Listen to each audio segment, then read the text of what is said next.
ఈ దేశం భారతదేశం హిందూ దేశమా బౌద్ధ దేశమా?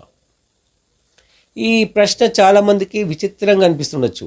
ఎందుకంటే భారతదేశం హిందూ దేశమే కదా, ఇక్కడ బౌద్ధ దేశం అని ఎట్లా అంటారు అని కొత్తగా ఎదురు ప్రశ్నలు వేస్తుంటారు. కానీ ఇక్కడి చారిత్రక ఆధారాలను బట్టి చూస్తే ఈ దేశం బౌద్ధ దేశమే అని ఎప్పుడో తేలిపోయింది. పురావస్తు శాఖ అధికారులు ఎప్పుడో తేల్చేశారు. సో మరి ఈ దేశాన్నేలే ప్రధానమంత్రి నరేంద్ర మోదీ కూడా ఈ దేశం బౌద్ధ దేశం అని అంగీకరించారు.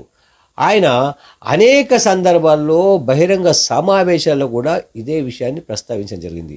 ఈ దేశం బౌద్ధ దేశం, యుద్ధ నహి శాంతి హే, బుద్ధ అంటే యుద్ధ కాదు శాంతి. ఈ దేశంలో శాంతి వర్ధిల్లాలి, శాంతి విరాజిల్లాలని బుద్ధుడు కోరుకున్నాడు.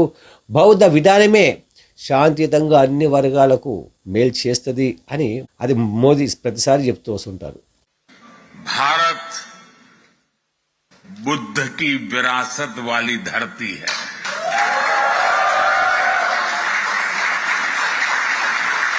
यही भगवान बुद्ध का वो विस्तार है जो पूरी मानवता को एक सूत्र में जोड़ता है। ఇక్కడ అట్లాగే విదేశాలకు వెళ్తే ఖచ్చితంగా నేను బౌద్ధ దేశం నుంచి వచ్చాను, బుద్ధ దేశం నుంచి వచ్చాను అని మోదీ చెప్తుంటారు. ఎందుకు అంటే విదేశీయులకు ఇక్కడ హిందూ మతం గురించి పూర్తిగా అవగాహన ఉండదు. ఒకవేళ అవగాహన ఉంటే మోదీ నేను హిందూ దేశంకి వెళ్ళి వచ్చానని చెప్పేవాళ్ళు.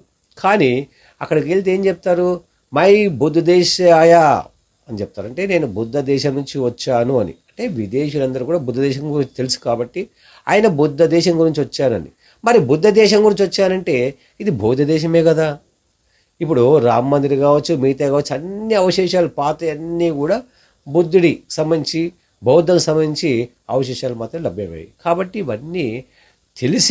అవన్నీ తెలుసుకున్న తర్వాతే మోదీ ఇది బౌద్ధ దేశం అని చెప్పంటున్నారు. కాబట్టి మోదీ అంధభక్తులు మోదీ మాటను బట్టనా మీరు నిజాలు తెలుసుకొని ఆయన బాటలో నడవండి కనీసం.